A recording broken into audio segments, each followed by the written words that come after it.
Aliás, a gente continua falando de assuntos que são do judiciário, principalmente quando a gente olha nesse momento de eleições, né? Tivemos uma posse com recados muito relevantes esta semana no Tribunal Superior Eleitoral. A gente está falando do ministro Alexandre de Moraes, do discurso dele como presidente agora do TSE. Ele teve uma mensagem muito clara de que vai ser firme no combate às fake news, à desinformação sobre o sistema eleitoral brasileiro. Sobre o cenário dessas notícias falsas durante as eleições, a gente vai entrar numa reflexão aqui com o pesquisador de Oxford e diretor executivo e cofundador do Instituto Vero, Caio Machado. Professor Caio, obrigada por topar conversar com a gente. Bem-vindo por aqui, tudo jóia? Oi, Isabel. Muito obrigado pelo convite. Tudo bem? Tudo bem. Vamos traçar primeiramente um paralelo no tempo mesmo. 2018 a gente já falava muito sobre fake news, sobre disparo dessas mensagens ali por robôs, aplicativos de trocas de mensagem, disparos em massa. Isso virou assunto da Justiça Eleitoral. E agora a tendência é de que, passados esses 4 anos, a gente tenha muito mais trabalho ainda do que a gente teve lá em 2018 com esse assunto, professor. Queria analisar como que a gente pode trazer essa discussão em relação à evolução dela, como que isso deve se propagar ainda mais e quais são as ferramentas que a gente conseguiu desenvolver nesse meio tempo. Perfeito. Bom, a desinformação não vai embora. Ela é presente na internet, ela faz parte do nosso convívio social e a nossa vida está cada vez mais integrada com a internet. A pandemia alavancou esse processo ainda mais.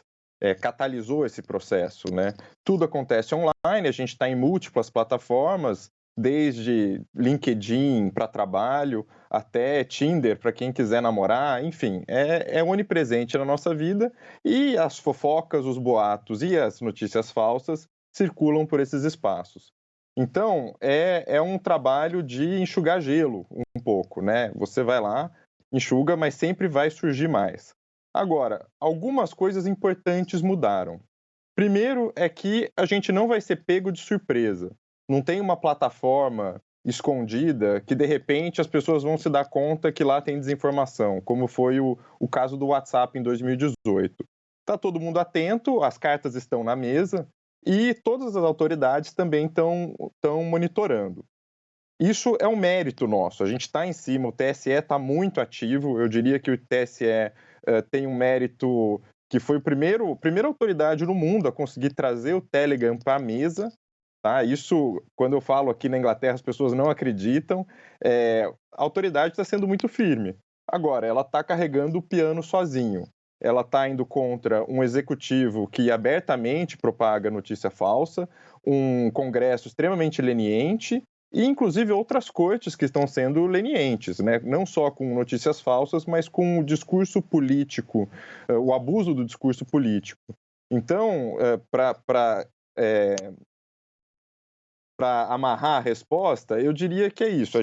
O jogo continua o mesmo, mas agora ele está às claras. A gente sabe o que está acontecendo, nós estamos falando com as plataformas para implementar soluções. As plataformas estão respondendo, desde mudando o serviço em si, como o WhatsApp, que diminuiu o número de encaminhamentos, colocou aquela marquinha de mensagens que são encaminhadas muitas vezes e que elas também têm menos funcionalidades para a gente encaminhar a mensagem.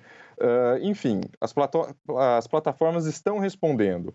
Agora, a gente precisa que as instituições como um todo ajam em conjunto para sanar.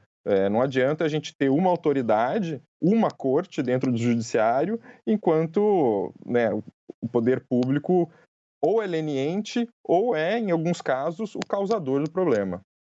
Alguns contextos aqui me passaram pela cabeça ouvindo você, professor. Um deles, a decisão de cassação de um parlamentar, estou me referindo ao Fernando Francischini, justamente pela propagação de fake news.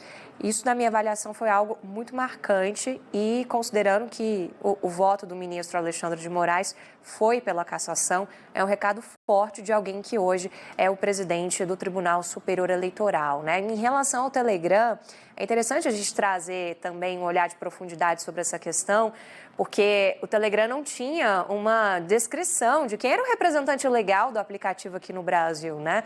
Eles tiveram que indicar essa função para que seja alguém que responda pelo Telegram a nível judicial e tenha esse contato. Isso é muito importante, porque a impressão que dá é que é um assunto que está tudo tão bagunçado ainda, é tudo tão novo em relação à categorização, porque desinformação sempre existiu, mas agora a gente tem um nome bonitinho para isso, a gente se dedica mais a estudar isso, mas a impressão que eu tenho é que estava tudo muito solto. E ouvindo o senhor, eu tenho a avaliação de que a gente está conseguindo delimitar mais esses contornos, mas ainda não conseguimos fechar o cerco em relação a isso, do ponto de vista jurídico também, de punição, de se debruçar mais sobre esse assunto e delimitar até que ponto vai a subjetividade nessas análises de fake news também. Perfeito. Você tocou num ponto, Isabel, que é fundamental, a questão da subjetividade. Se eu tivesse uma crítica para o judiciário nesse momento, é de que eles não estão respondendo e não estão punindo o bastante.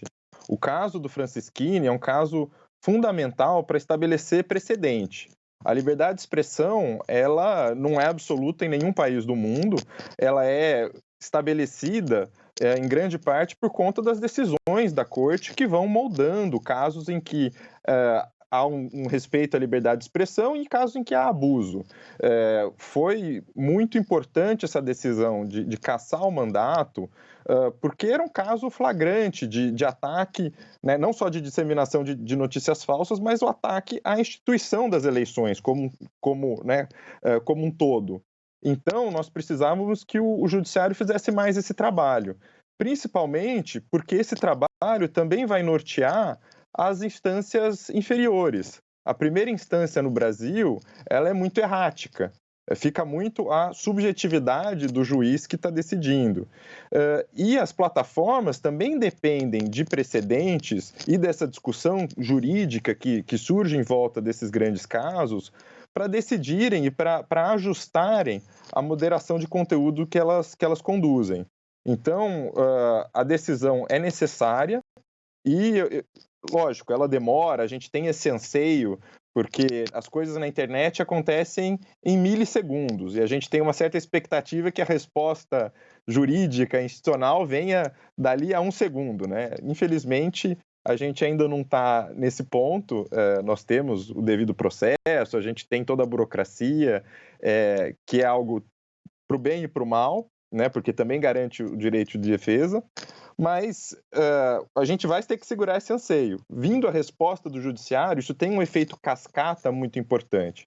A gente precisa pressionar o judiciário para decidir e também os nossos legisladores que estão muito confortáveis, não passaram nenhuma lei sobre o assunto, engavetaram o PL das fake news, que, né, foram 2 anos de sociedade civil, plataformas, especialistas do mundo inteiro discutindo, e agora? Cadê? Né? A gente está precisando dessa norma e dessas diretrizes para conduzir o processo eleitoral.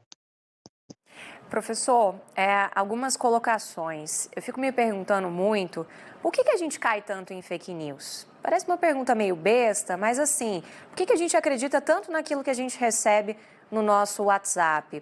E aí, associado a isso, o que a gente tem de resposta dessas ferramentas nas redes sociais também? Esses conteúdos, eles estão sendo retirados na velocidade necessária antes de viralizarem? Porque o grande problema é quando eles viralizam e aí você perde ali o início da informação e você perde o controle disso. E é algo que é mentira e que se torna uma verdade porque está todo mundo compartilhando. Já ouvi esse tipo de argumento também. Perfeito. O motivo que a gente cai em tanta fake news, aliás, são alguns motivos, né? Um deles são os nossos vieses pessoais. Isso é um ramo para algum psicólogo comentar, um psicólogo comportamental, mas a gente pode enumerar alguns aqui. Entre eles, as nossas tendências políticas, né? A gente vê uma informação que confirma o que a gente acredita, a gente tem uma tendência maior a acreditar nela, né? E em acreditando a reproduzi-la. Em alguns casos, as pessoas não se importam tanto em ser uma notícia falsa, mas elas querem reproduzir também por ser uma afirmação de algo que elas gostariam que fosse verdade, ou de um alinhamento político. Enfim, há uma série de componentes comportamentais que nos levam a cair na desinformação. Além disso, o consumo da informação não é simplesmente o texto que chega em mim, né? Ou chega em você, ou no nosso, ou em quem está nos assistindo. Tem toda uma embalagem em volta que nos ajuda a interpretar aquilo. Por exemplo, quem está assistindo agora, vê lá Band News, poxa, eu conheço a Band. A Band é uma emissora, é uma companhia séria, tal. Então, tem uma credibilidade que se transfere. E é isso que a gente perde, por exemplo, no WhatsApp, né? Uma corrente que vai quicando, às vezes vem com a credibilidade do seu tio ou da sua tia, só que é uma mensagem que eles não apuraram. Então, esse exercício de avaliar a informação e buscar a fonte é algo imprescindível para a gente evitar a desinformação. Inclusive, para a gente ter um pouco de senso crítico, quando a gente não pode averiguar, a gente não compartilha. E aí, vindo para a sua segunda pergunta sobre a velocidade, eu acho que traz um pouco aquilo que eu falei antes sobre o anseio que a gente tem, né? A gente vê a desinformação, a gente quer uma resposta imediata e as instituições não conseguem responder. A gente deixa muito na mão das plataformas. E muito do que acontece a gente não vê. Por exemplo, conteúdo terrorista, o conteúdo obsceno, a plataforma filtra imediatamente. Então a gente nem chega a ver. Uma boa parte do conteúdo danoso que circula é removido na hora. Mas realmente, ainda assim, como o volume é astronômico, ainda tem muita coisa que passa e é o que a gente experiencia em conjunto. E aí, eu acho que as plataformas estão fazendo um esforço, mas que esse esforço ainda não é suficiente. Mas para não acusá-las injustamente, eu reconheço que elas têm uma dificuldade muito grande, que é a seguinte: a maioria a maior parte desse serviço de remoção de conteúdo é feito de forma automatizada. Então, eles precisam ajustar essa automação para nem remover demais, porque aí eles estariam privando a liberdade de expressão de alguém, e nem remover de menos, porque aí passa a desinformação. E é esse o impasse que a gente está agora. A gente pressiona para entender como que essas ferramentas estão funcionando, para daí a gente poder questionar as plataformas, falar, olha, vocês estão fazendo demais ou estão fazendo de menos. E esse é o impasse atual nas nossas discussões com as plataformas, porque dados são extremamente valiosos e é algo que elas não querem dar, né, ou não querem liberar o ganha-pão delas de forma tão fácil assim. É uma linha tênue, realmente. Mas a conclusão que eu tiro aqui dessa nossa breve conversa é que todo mundo tem que carregar esse piano junto, né? E procurar por fontes de credibilidade, com certeza. Caio Machado, muito obrigado, diretor executivo, cofundador do Instituto Vero. Até uma próxima. Ficaram muitas questões ainda. Espero que a gente possa ir conversando na próxima. Muito obrigado, Isabel. Contem comigo. Obrigada.